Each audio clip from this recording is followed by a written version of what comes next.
महाराज जी, इनके बहुत सारे प्रश्न थे। इनके कहने का, गुरु जी, मृत्यु क्या है, जीवन क्या है, जन्म क्या है, नींद क्या है, ईश्वर क्या है, सुंदरता क्या है, दुख क्या है, ध्यान क्या है, सुख क्या हम है? सब प्रश्न का प्रश्न कर रहे हैं, तुम क्या हो? मैं इस शरीर का सारथी बना हुआ हूँ। कुछ नहीं, सारथी कौन है? मैं कुछ नहीं हूँ। मैं अपना परिचय क्या दूं? मैं कुछ नहीं हूँ। तो फिर प्रश्न ही नहीं बनता ना। कुछ नहीं से कोई प्रश्न होता है भाई? कुछ नहीं से कोई प्रश्न होता है?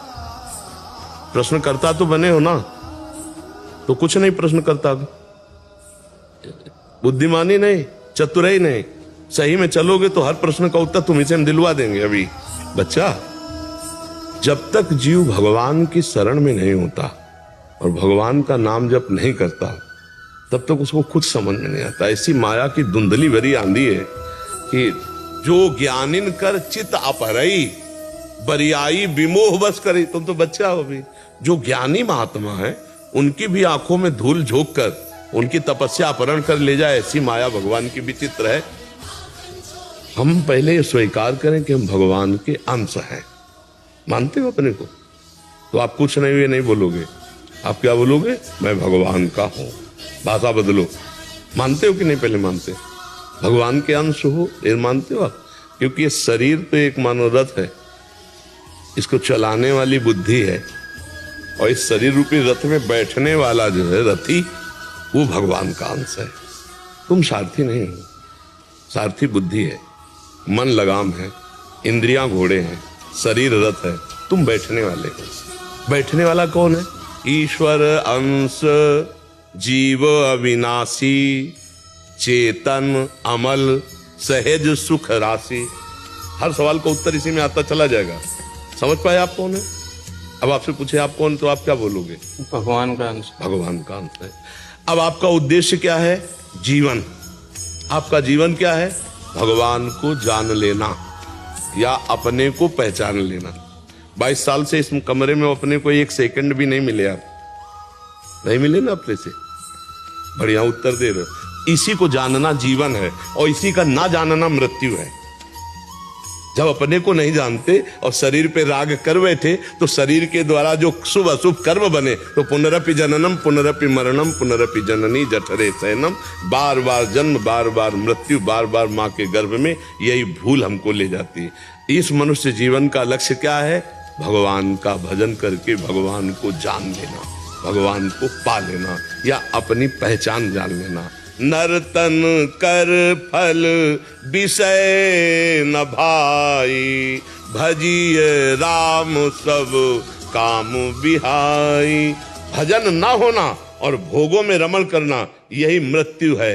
जिन हरि भगति हृदय नहीं आनी, जीवित सब समान ते प्राणी। जीता हुआ मुर्दा टहला है।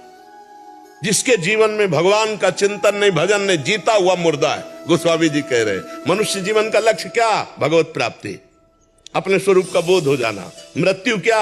अपने को भूल जाना, शरीर राग में फंस जाना। सारे प्रश्नों का उत्तर तुम ही से तुमको मिल जाएगा। बस तुम भगवान की शरण में होकर नाम जप करना शुरू करो। आप भगवान के चैतन्य घन अंश हो, आप में सारी शक्तियां हैं। आप अपनी शक्तियों का स्मरण करके उनको जागृत करो। वो है नाम जप, मंत्रानुष्ठान, दूसरों का उपकार करना, पापाचरण से अपने को रोक पाना। अगर रोक पाए तो फिर जीवन प्रकाशमय हो जाएगा। अगर पापाचरण होते रहे तो फिर अंधकार नहीं हटेगा, ज्ञान अंधकार छाया रहेगा। समझ पा रहे हो? सारे प्रश्नों का उत्तर मिल जाएगा आपको। भजन, भजन नहीं है तो फिर टिकेगा भी नहीं। कोई उत्तर दे दो, कोई उत्तर टिके। ऐसे में टिकता है, ऐसे में नहीं टिकता। जो भजन करने वाला होता है ऐसे होता है। जो भजन भगवान से विमुख होता है वो अहंकारी ऐसे होता है, उसमें कुछ नहीं टिकता है। तुम नाम जप करो, भगवान के आश्रित रहो, माता पिता की सेवा करो, समाज की सेवा करो। इनमें सब में भगवान विराजमान है। यही जीवन का लक्ष्य है कि भगवान की हमें इन किन प्रकार प्राप्ति हो जाए। और अगर प्राप्ति न हो, सो परत्र दुख पावई, सिर धुनि धुनि पछताए, काल ही कर्म ही ईश्वर मिथ्या दोष लगाए। जो न तरह भव सागर, असमाज नर पाए, स्वति निंदक मंदमति आत्महनन गति। वो आत्महत्यारा है, वो दुर्गति को प्राप्त होगा जो मानव देह प्राप्त करके पापाचरण करता और भगवान की प्राप्ति नहीं कर लेता। नाम जप करो, सब प्रश्नों का उत्तर। नाटक करना तो खिलवाड़ा है। लेकिन बाबा जी बन करके चलना बहुत कठिन बात है। सोचो तुम, थोड़ी देर के लिए हम तुम्हें बाबा जी के हृदय में ले जाते हैं, क्या काम बाबा जी को नहीं सताता?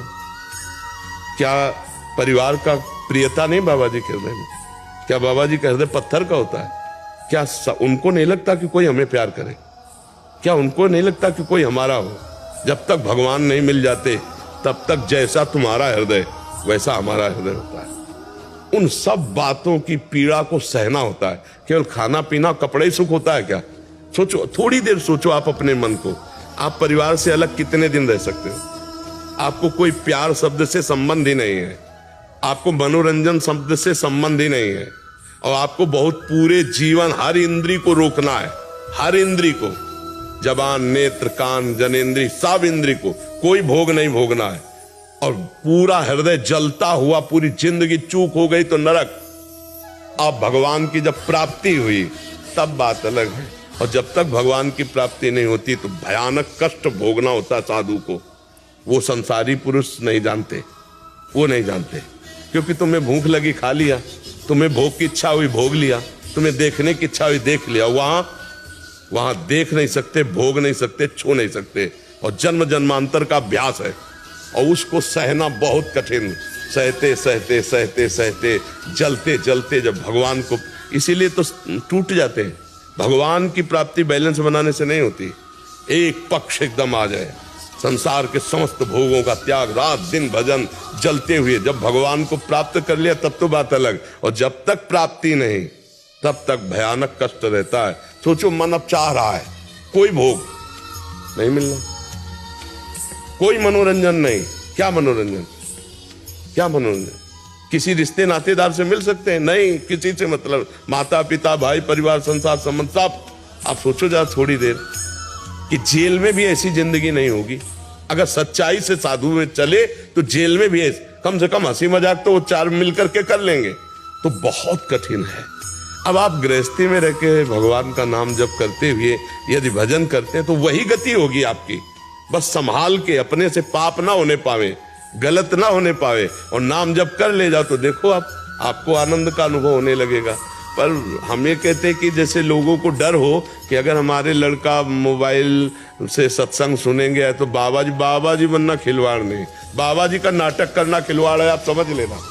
शुद्ध बाबा जी बनला, भगवान के लिए जीवन अर्पित करना, आग पे चलना है प्रभु, आग पे चलना है। वो हम जाने मोरी छाती, क्योंकि बचपन से देखा है ना, बहुत कठिन है। माया से मुक्त होना सोचो ना, बहुत कठिन है।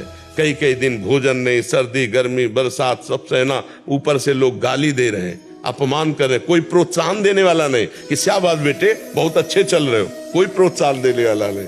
तब चलते चलते चलते ये यात्रा जीवन की। इसलिए भजन जरूरी है। जीवन जीने के लिए तुम सब कुछ कर रहे हो, लेकिन जीवन का लक्ष्य भगवान है। वही तुम्हें असली सुख, असली शांति, और वही असली हमारे में है। ये सब छूट जाएगा आज, नहीं तो कल छूट जाएगा। इसलिए भजन परायण रहो, चाहे जवान हो, चाहे वृद्ध हो, चाहे बालक हो। पता नहीं कब मृत्यु हो जाएगी, पता नहीं जवान के बाद बूढ़े होंगे हम, कोई भरोसा नहीं। सामयिक का पधार जाए तो हम अभी से राधा राधा राधा राधा, अभी से कृष्ण कृष्ण कृष्ण नाम जप करे, जिससे हमारा मन। कह रहे हैं कि एक बहुत अच्छे संत थे, उनके प्रति इनका दोष दर्शन हो गया था। सभी जने कहते थे वो बहुत अच्छे हैं, बट ये विश्वास नहीं करते थे। इनके अपराध बन गया, बट अभी वो इस धराधाम पे नहीं रहे, तो इनके मन में एक ग्लानि सी है कि मैं उनके प्रति दोष दर्शन कर लिया, इससे मैं कैसे मुक्त हो पाऊँ। उन्हीं से प्रार्थना करो, उन्हीं का ध्यान करके उन्हीं से प्रार्थना करो, वही क्षमा करेंगे। तब ऐसा है। देखो, हमने कई बार बात स्वाभाविक चर्चा में, बहुत इसे ध्यान से सुनना, शुद्ध सोने का कोई आभूषण नहीं बनता। पहली बात समझ लो, कुछ ना कुछ मिलावट होती है, तभी वो आभूषण बनता है। क्यों ऐसा होता है ना? तो ये जो मनुष्य शरीर बना, ये मिलावट से बना है, पाप और पुण्य। पुण्य का शरीर जो होता है वो देवताओं का होता है, पाप का शरीर जो होता है वो नारकी पुरुषों का होता है, जो नरक की यंत्रणा भोगते। और जो मृत्यु लोक में शरीर मिलता है वो पाप और पुण्य मिश्रित होता है, किसी का भी हो, ये बना ही मिलावट से। तो दोनों है, दोनों का है, तो इन दोनों के आचरणों के संस्कार भी हैं। हम चल रहे हैं भजन के लिए, अभी वो पहुंचा तो नहीं है। अगर पहुंच गया है तो फिर जैसे भुने हुए चने में कभी अंकुरण नहीं हो सकता, ऐसे नहीं स्वात्मा रामम विषय मृग तृष्णाम भ्रमयति। आत्मा राम पुरुष कभी विषय मृग तृष्णा में भ्रमित नहीं होता। पर अगर वो सिद्ध नहीं हुआ, भगवत प्राप्त नहीं हुआ, तो गलतियां होना स्वाभाविक हो सकती है, कम ज्यादा अलग बात है। तो चलने वाला ही तो फिसल सकता है, चलने वाला ही लड़खड़ा सकता है। तो हम लोगों को चाहिए कि अगर हम चलने वाले साधक को देखें तो उसको इस भाव से प्रणाम करें कि वारे वीर, जहां सैकड़ों लोग परास्त होकर मुंह भरा गिर जाते हैं, वहां तो लड़खड़ाता हुआ ऐसा ही पर चल तो रहा है। हमें दोष दर्शन वहां भी नहीं करना। और जो सिद्ध हैं, जो भगवत प्राप्त महात्मा जन है, उनकी बाह्य चेष्टाएं ऐसी होती हैं जिनको हम अपनी मानसिक बुद्धि से नहीं समझ सकते, तो हमें दोष दर्शन नहीं करना चाहिए। जैसे एक वयोवृद्ध महात्मा, बीमार शरीर, अब उनकी सेवा में माताएं बहनें कोई था ही नहीं, तो वही उठाना, वही उनको शौचाना, वही। अब उन पर एक साधक की दृष्टि गई, तो गुरु भाव रखते थे, तो उनकी अंदर भाव आया कि स्त्रियां छूती हैं महाराज। अब मान लो वयोवृद्ध है तो ऐसे टंग करके ऐसे ऐसे सारा भजन उनका खत्म हो गया सोचने मात्र से। क्योंकि अब जैसे मान लो अपने पिता की पुत्री सेवा करे, तो अब वयोवृद्ध संत है, अब उनको उठाना बैठाना, तो ऐसे जैसे अब वहां स्त्री पुरुष भाव तुम्हारे अंदर देखने में है, उनके अंदर तो कि मेरा भगवान इस रूप में सेवा कर रहा है। वो उनका सारा भजन, तो उन्होंने संतों से पूछा कि मेरा चिंतन भजन सब बंद हो गया, तो उनका वैष्णव अपराध बना। उनका हम किसी वैष्णव का तो ऐसा अपराध, पर उनका गुरु जी के प्रति ऐसा भाव हो गया कि ऐसा, तो उन्होंने कहा जल्दी उनसे क्षमा मांगो, नहीं कोई उपाय नहीं है, बाद में जलते रहोगे, कुछ उपाय नहीं रहेगा। उन्हीं से जिसका अपराध बना वही क्षमा कर सकते हैं।